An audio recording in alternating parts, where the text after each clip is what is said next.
Friend, welcome to our world ocean love. अगर आपको कहानी पसंद आए तो लाइक कीजिए, शेयर कीजिए। तो चलते हैं विभूषण और लावान जी के प्यारी सी दुनिया में। अभी तक मैंने आपको बताया विभूषण की शादी लावान जी के साथ तय कर दी गई है, जो उसे मंजूर नहीं है। जब जंगचा को ये बात पता चलती है, वो बहुत दुखी हो जाता है। वो जानता है कि विभूषण को ये बिल्कुल पसंद नहीं है, ये मंजूर नहीं है, पर वो अपनी माँ को समझा नहीं पाता, वो उनके सामने बोल नहीं सकता है। पर फिर भी वो कोशिश करना चाहता है। वो ये सारी चीज़ों का विरोध करता है, तो मैडम यू ने उसे बहुत बुरी तरह डांटा। इन सब बातों को नज़रअंदाज करके जंगचा के फादर विभूषण को बुलाते हैं, अपने पास बिठाकर पूछते हैं, विंग, तुम बताओ, तुम क्या चाहते हो? विभूषण उनकी आंखों में देखता है, जो हाँ के इंतजार कर रही थी, क्योंकि वो भी युनमक को बचाना चाहते थे। विभूषण सीजे की तरफ देखता है, वहां पर बैठे सारे लोगों की तरफ देखता है। सब उसकी आंखों की तरफ देख के हाँ का इंतजार कर रहे होते हैं, और लास्टली उसे ये कहना ही पड़ता है कि हाँ, मुझे ये मंजूर है। हालांकि जंगचा और जांगली मना कर रहे थे, भारी मन से उसने हाँ कह दिया। वो वहां से उठकर चला जाता है। अब उसकी आंखों में धीरे धीरे आंसू आने लग गए थे। अब उसका अकेलापन अभी आंसू बनकर बह रहा था। वो अकेला था। उसे अपने माँ बाप की बहुत याद आ रही थी। उसे चाहिए था कोई कंधे पर रखकर रोने वाला। तभी उसके पीछे पीछे जांगली आ जाती है, और जंचा भी। वो तेजी से वहां चला जाता है। सब कुछ छोड़कर बिल्कुल अकेला चला जाना चाहता था। बिल्कुल अकेले अब ये वक्त बिताना चाहता था। सभी को आने से मना कर देता है अपने पीछे। वो अकेले बैठकर बांसुरी बजा रहा था, और उसकी आंखों से आंसू टपके जा रहे थे। उसे ऐसा लगा जैसे कोई देख रहा हो, पर जब वो पीछे मुड़कर देखता है तो वहाँ कोई भी नहीं था। वो पूरा दिन अकेला बिता देता है, अकेले ही रहता है, जैसे सब कुछ उसके अंदर का धीरे धीरे खत्म हो गया हो। अब शाम को उसके सामने सीजे लोटस सूप लेकर बैठ जाती है, और उसे हंसाने की कोशिश करने लगती है। विभूषण उसके गोद में अपना सिर रखकर बैठ जाता है। वो उसके सिर को सहला रही थी। उधर धीरे धीरे दिन बीतते हैं, और शादी का दिन भी आ जाता है। विभूषण युनमक से काफी गूसू से काफी सारे लोग आए हुए थे। उनका बहुत ही बड़े धूमधाम तरीके से स्वागत किया जा रहा था। जब लोग सारे इकट्ठे हो गए तो उनके लिए टी सेरेमनी ऑर्गेनाइज की जाती है। विभूषण और वांगजी को अलग से टी सर्व किया जाता है। विभूषण रेड रोब में बहुत ही सुंदर लग रहा था। उसके लंबे बाल, उसमें बंधा रेड रिबन बहुत ही सुंदर लग रहा था। विंग की आंखें नीची थी। अब उसमें लान को देखने की इच्छा खत्म हो चुकी थी। दोनों ही ओल्ड एंसेस्टर हॉल में गए और 3 बार झुककर वाव लिया। अब रस्म इन सब बातों को नजर गूसू से काफी सारे लोग आए हुए थे। उनका बहुत ही बड़े धूमधाम तरीके से स्वागत किया जा रहा था। जब लोग सारे इकट्ठे हो गए तो उनके लिए टी सेरेमनी ऑर्गेनाइज की जाती है। विभूषण और वांगजी को अलग से टी सर्व किया जाता है। विभूषण रेड रोब में बहुत ही सुंदर लग रहा था। उसके लंबे बाल, उसमें बंधा रेड रिबन बहुत ही सुंदर लग रहा था। विंग की आंखें नीची थी। अब उसमें लान को देखने की इच्छा खत्म हो चुकी थी। दोनों ही ओल्ड एंसेस्टर हॉल में गए और 3 बार झुककर वाव लिया। अब रस्म का वक्त था, जिसमें दोनों को एक दूसरे को टी पिलानी थी, पर उसकी आंखें अभी भी झुकी हुई थी। विभूषण ने नजर झुकाए ही रखा, और झुकी नजरों के साथ ही उसने लावांजी को टी सर्व की, टी पिलाई, और इसके साथ ये सेरेमनी भी खत्म हो गई। दोनों के लिए बहुत ही सुंदर कमरे का अरेंज किया गया था। वहां विभूषण जाता है, उस कमरे को देखकर दुखी होता है, और जाके बेड के एक साइड में सो जाता है। लावांजी उस कमरे में आता है, विभूषण को बुलाता है, पर कोई आवाज नहीं मिलने पर वो भी वहां बगल में उसके लेट जाता है। वांगजी सोचता है शायद विभूषण थक गया है और वो सो गया है। फिर वो थोड़ी देर बाद बाहर टहलने निकल जाता है। उन्मक की सेरेमनी खत्म हो चुकी थी।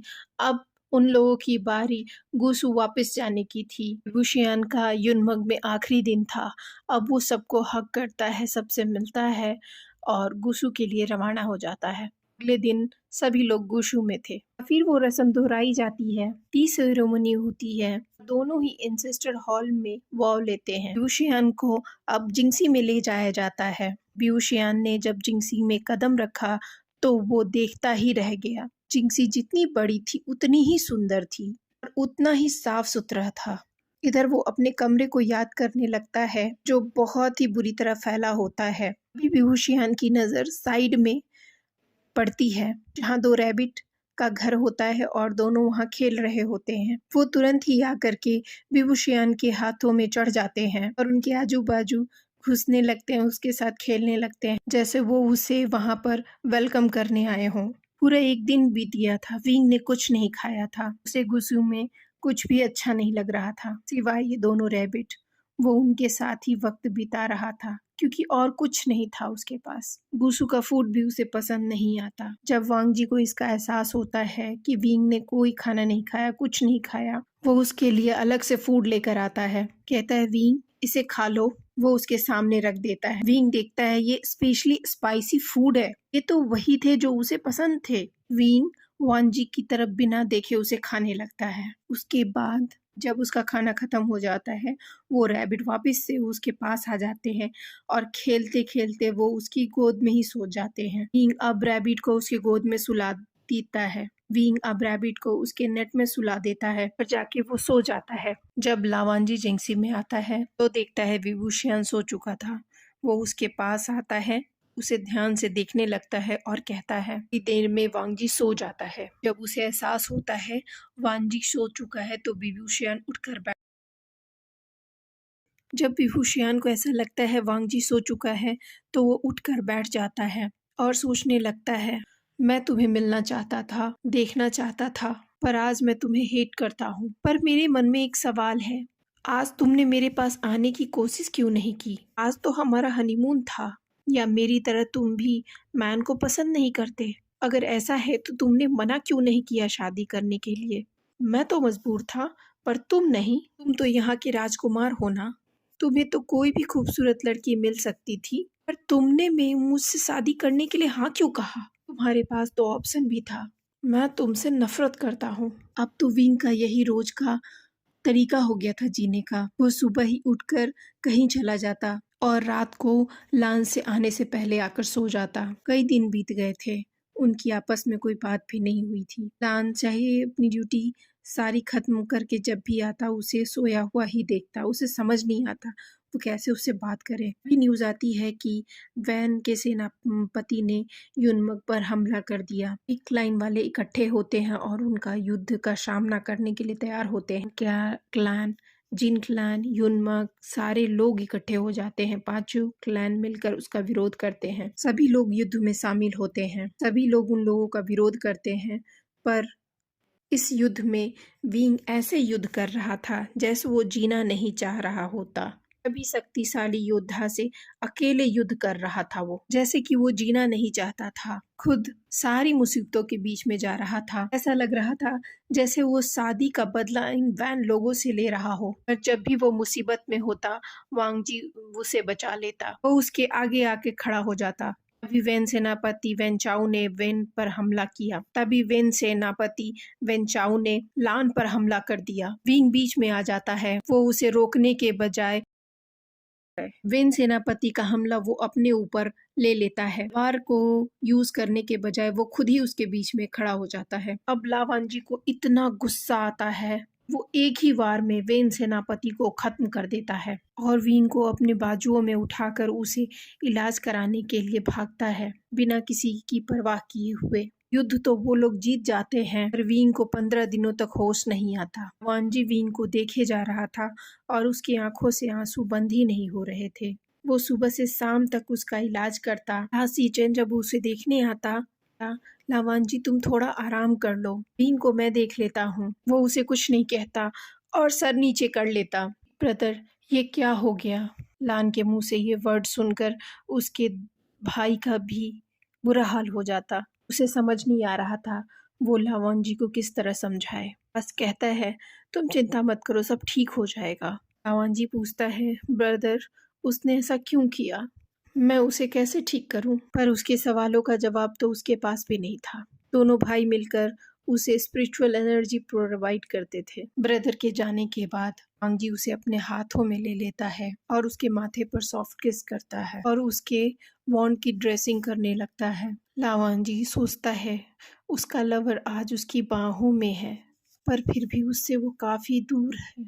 वो उसे किस करना चाहता था, लिक करना चाहता था, उसे अपनी आगोश में लेना चाहता था, उसके होठों को चूमना चाहता था। अपने किस से वो बताना चाहता था कि वो उसे कितना प्यार करता है, किस तरह पिछले 20 साल से वो उसके लिए तड़प रहा है, वो उसका इंतजार कर रहा है। 15 दिन हो चुके हैं, विंग को अभी तक होश नहीं आया है। अब धीरे धीरे विंग को होश आने लगता है, पर बहुत कमजोरी थी क्योंकि काफी खून बह गया था। विंग को जैसे ही होश आता है, लंजा गॉड को थैंक्स कहता है और उसकी आंखों में आंसू आ जाते हैं। विंग इसकी बातों को नोटिस करता है, उसके आंख के आंसू को नोटिस करता है। जब वो ड्रॉप उसकी आंखों से निकल के उसके हाथ पे पड़ता है, वो तुरंत ही अपने ब्रदर को बुला कर लाता है। टीचन वहां आता है और कहता है, विंग तुम कैसा फील कर रहे हो? विंग कहता है, मैं ठीक हूँ, थैंक्स। टीचन कहता है, अभी तुम कमजोर हो, रेस्ट करो, वांगजी तुम्हारा ख्याल रखेगा। कहकर वो चला जाता है। विंग वांगजी की तरफ देखने लगता है और थैंक्स बोलता है। वांगजी उसकी ड्रेसिंग करने के लिए दवाई और पट्टी लेकर आता है। विंग ऐसा करने से मना कर देता है। वो खुद से करने लगता है और दर्द के मारे चीख पड़ता है। तभी वांगजी उसका हाथ हटाकर और खुद से वाइप करना शुरू कर देता है। विंग अपनी पलकें नीची कर लेता है। अब वो मन में सोचने लगता है कि जब वो बेहोश था तो लावांजी ही उसके पास था और वो अपना हाथ हटा लेता है। इनके ड्रेसिंग के वक्त उसे दर्द होता है और उसकी चीख निकल जाती है। लंजा घबराकर उसका हाथ पकड़ लेता है और कहता है, आई एम सॉरी विंग, मुझे माफ कर दो। तभी पहली बार विंग की आंखें उसकी तरफ जाती हैं। सफेद कपड़ों में वो बहुत ही हैंडसम दिख रहा था। विंग तो पहली साइड में ही बस उसे देखता ही जा रहा था कि आंखें उसके ऊपर ही टिक गई थी। वो तो पलके झपकाना सच में भूल गया था। आज विंग ने पहली बार उसे देखा था। वो सच में बहुत ही हैंडसम था। लंबा कद, चौड़ा सीना, काले लंबे बाल जो उसके चेहरे पे आ रहे थे, चमकता चेहरा, बालों में सफेद पिन की खूबसूरती और बढ़ा रहे थे। तभी वो उसकी आंखों में देखता है जिसमें आंसू थे और वो उसे सॉरी कह रहा है। विंग उसकी आंखों में देखता ही रह जाता है। सालों पहले जिससे मिलने की उसके दिल में चाहत थी, उसको वो पहली बार देख रहा था। जब से शादी की बात हुई थी, नफरत की वजह से उसने कभी उसे देखा ही नहीं था। वह दिल ही दिल में सोचने लगा, लंजा तुम तो सच में बहुत ही सुंदर हो, फिर मेरी इतनी परवाह क्यों कर रहे हो, जबकि मैं तुमसे नफरत करता हूँ। तुम्हारी आंखों में आंसू मेरे एक चीख से आ गए। तुम्हें ऐसा नहीं करना चाहिए, इससे तुम्हें कुछ हासिल नहीं होगा नफरत के अलावा। ये सोचता हुआ भी वो अपनी नजरें उसकी आंखों से नहीं हटा पा रहा था। लंजा कहता है, तुम ठीक हो विंग? विंग देखता ही रह जाता है। उसे अपनी इतनी परवाह करता देखकर वो कहता है, मैं ठीक हूँ, तुम्हें ये सब करने की जरूरत नहीं, मैं खुद ही कर सकता हूँ। और खड़े होने की कोशिश करने लगता है, पर लड़खड़ा कर गिर जाता है। लंजा उसे अपनी बाहों में ले लेता है। अब दोनों ही बहुत ही करीब थे। लान की खुशबू, उसके सांसों की महक अब विंग के सांसों में जा रही थी।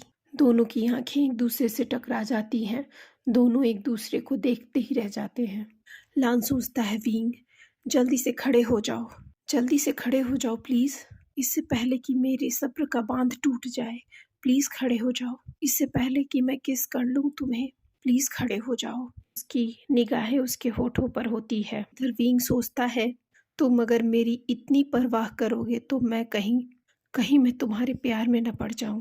और वो भी उसकी होठों की तरफ देखने लगता है। अभी बाहर से आवाज आती है और दोनों खड़े हो जाते हैं। दोनों के दिल की धड़कन बहुत तेज हो चुकी थी। दोनों के चेहरे खिल गए हुए थे। दोनों ही अपनी निगाहें नीचे करने लेते हैं और उनके दिमाग में पता नहीं कितनी सारे ख्याल घूमने लगते हैं। दोनों जैसे ख्वाबों की दुनिया में चले गए थे। पेंचिंग की आवाज से वो इस वर्ल्ड में आते हैं। इसके साथ ही कहानी का नेक्स्ट एपिसोड मैं नेक्स्ट डे लेकर आऊंगी, तो इंतज़ार कीजिए। अगर आपको मेरी कहानी पसंद आए तो प्लीज़ शेयर कीजिए, सब्सक्राइब कीजिए। ये कहानी तब मेरे दिमाग में आई थी जब पहली बार मैंने अनटेम्ड देखी थी कि शायद इन दोनों कपल्स को हम लोग अलग होते हुए कभी नहीं देख सकते। इनके साथ और सारी कहानियाँ देखना चाहते हैं, पर रियलिटी इससे बिल्कुल अलग है। इनकी नई कहानी अभी तक नहीं आई है। चलिए तो मिलते हैं इसके नेक्स्ट एपिसोड में। Bye, sayonara.